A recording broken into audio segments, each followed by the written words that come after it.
There are moments when the engine is a necessity, and I think doing the trip without it would essentially be impossible. Hi guys, Ella here. So we're going to start doing a bit of a Q&A where I can pick up on some questions that have been left in the comments or that you send in, and give you guys some answers and some clarity on some of the questions that you've got about the expedition.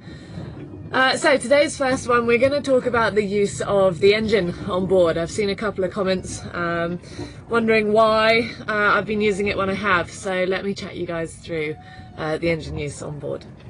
Yeva's engine is a nanny 50 horsepower that we put in spring 2024, and it sits right here in the heart of the boat, right in the centre between the bed, the doghouse and the galley where I'm stood at the moment, meaning it's a perfect source of generating a bit of warmth for the inside living space.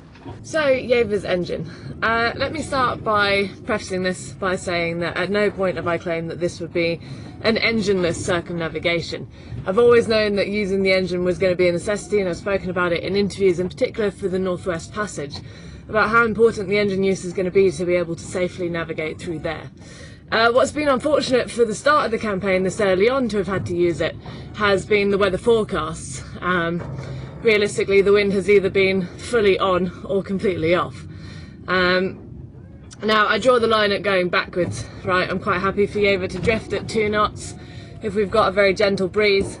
But at the moment where she starts drifting backwards on herself and we're losing the ground we made, that's when I would make a decision to turn an engine on. So what you saw on the screen of the chart plotter when I made that video about the fishing vessels, all of those green triangles were fishing boats.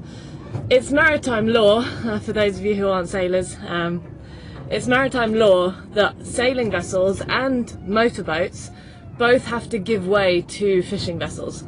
Now, we had such light wind that morning, about 5 or 6 knots of wind, that allowing Yeva to drift without the engine on meant that I had no steerage way, no manoeuvrability. So I couldn't, when I was on a collision course with some of these fishing boats as they moved around, I couldn't safely get out of their way. So not only did that become a danger to navigation, but it would have been poor seamanship to leave Yeva adrift in those conditions. I want you to rest assured that I am a sailor at heart. I am not here to steam my way around the Arctic Circle. That is not the point of this expedition. That is not what I'm trying to do. However, there are moments when the engine is a necessity, and I think doing the trip without it would essentially be impossible.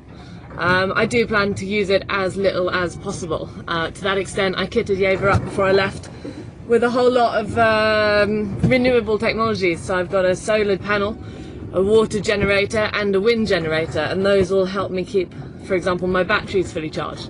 But in order for the wind generator to work, there needs to be a breeze. In order for the water generator to work, Yeva needs to be travelling forward through the water, so there needs to be a breeze. And in order for the solar panel to work, there needs to be sun.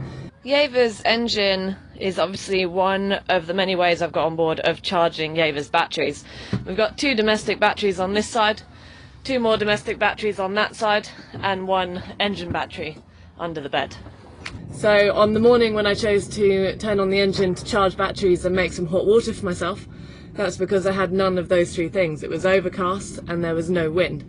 I needed to top up my battery charge and I needed a hot shower. Lastly, I want to chat to you guys about the logbooks that I'm keeping on board. I'm keeping 2 very extensive logbooks. One is the yacht log, which is where my positions go, my course, my headings, and whether I'm under sail or under engine. And then second to that, another logbook, which is for engine use only. I am writing down every single moment that the engine is turned on and turned off again, keeping a very extensive track of that because I am not trying to motor my way around the Arctic. And thanks to that book and the proof that I've got in there, I can reassure you all that I've only used the engine for 15% of the time since leaving Shetland, which, considering the weather forecasts I've been confronted with, I think is pretty good going actually. So yeah, 15%, if I can keep it at 15 to 20% for the whole circumnavigation, that will be absolutely fine with me. Hopefully with you guys too, and hopefully you understand a bit more where and when the engine comes into use now. Thanks!